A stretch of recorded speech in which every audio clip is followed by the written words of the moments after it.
Welcome to this week's Florida State recruiting update, where we look at every Florida State commit in the 2026, 2027, and then eventually 2028 class. We're going to take a look at how they've played over the past week and any developments that have happened. Just a quick look at Florida State's current board. Added Darryon Williams, the 4-star linebacker from Tavares, not too long ago. Besides that, not much has changed. Just a quick look at stats around the country. Darryl Bell, I think, had the most impressive performance. I only counted 6 tackles on the highlight tape, but honestly, he probably even had more. Also had a receiving touchdown. Really like what we saw from Bell this week.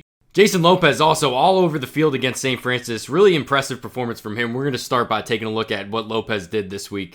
How about Jasen Lopez on national TV against St. Francis Academy? You know, this is a St. Francis Academy team with a lot of future high-talent college football players. And, you know, Lopez just looked like he was playing any other team. Don't have an official statistic number from Lopez, but ended up with something like 4 catches. I counted 2 or 3 explosive plays, 20 yards plus. Really like what we saw out of him against some of the highest competition in the country. Really looking forward to see how he finishes his high school career this season. Moving on to Darryl Bell III. How about Goldman blowing out Key West 62-21? Darryl Bell all over the field on both sides of the ball. Really like this first receiving touchdown we saw out of him, but on the defensive side, all over the field. I counted something like 6 tackles, and like I said before, he really probably had more than that.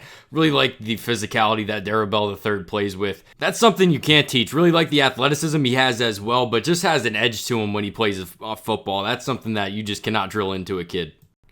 We saw a really productive day out of Darryon Williams. Plan ends up beating Wiregrass Ranch 28-20. Really like the stock blocking to start this highlight tape. Look at this inside move from Darryon Williams. Just sits in the middle of the field, doesn't run himself into coverage, grabs the ball, walks into the end zone. We're going to see a similar touchdown like that a bit later. But, just throughout this tape, there's a couple other stock blocks that I didn't include. Just a really physical football player as well. Really productive performance from Tico Crittendon as well. 3 tackles for losses. Look at all 6'4", 300 of him getting the backfield. Really rare explosiveness for 300 pounds. Really like how strong he is. Tico Crittendon, a 3-star commit in the 2026 class. I think this is a guy that's just going to keep rising. You see how heavy the hands are. Efrem White found a way to be productive as well, even though it was a non-typical way. We saw the quarterback, Champ Mons, get hurt early in this game, so Efrem White kind of had to take over in that dual threat role out of the Wildcats. Saw 2 rushing touchdowns and a passing touchdown from him.